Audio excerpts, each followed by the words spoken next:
Добрый день, прошу вас. Добрый день, уважаемые коллеги. Мы с вами проводим сегодня плановое мероприятие. Это совещание так и называется. Постоянное совещание по ядерному сдерживанию. 2 раза в год оно проводится.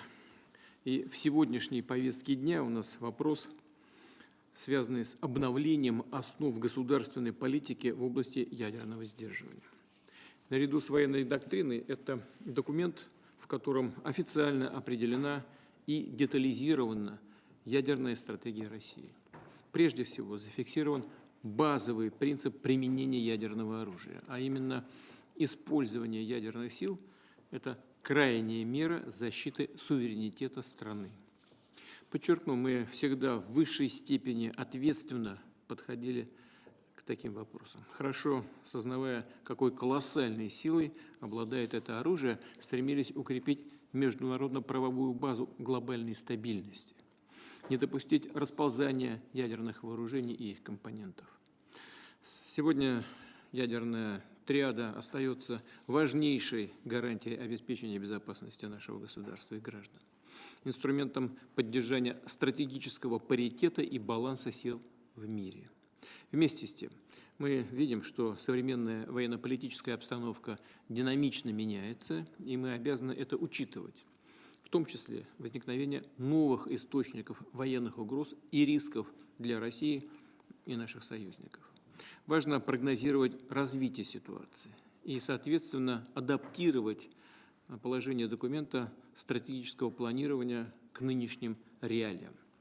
За последний год специалисты Министерства обороны, Министерства иностранных дел, аппарата Совета Безопасности и других ведомств провели глубокий всесторонний анализ, оценили необходимость корректировки наших подходов к возможному использованию ядерных сил. По результатам этой работы предложено внести ряд уточнений в части определения условий применения ядерного оружия. Так, в проекте основ расширена категория государств и военных союзов, в отношении которых проводится ядерное сдерживание. Дополнен перечень военных угроз, для нейтрализации которых выполняются мероприятия ядерного сдерживания. На что еще особо хотел бы обратить ваше внимание.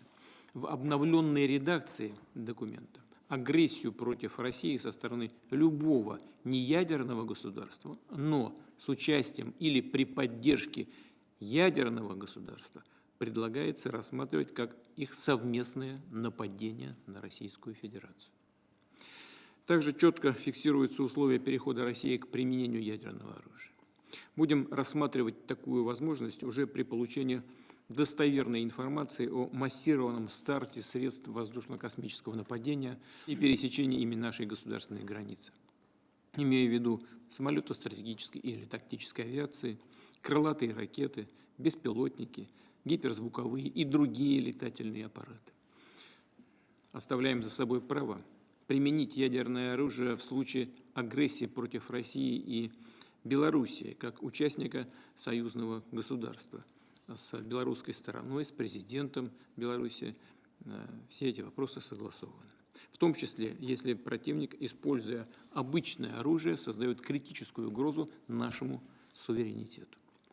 В завершение отмечу, что все уточнения являются глубоко выверенными и соразмерными современным военным угрозам и рискам в отношении Российской Федерации. Давайте приступим к работе. Слово министру обороны Андрею Ароновичу Белоусову.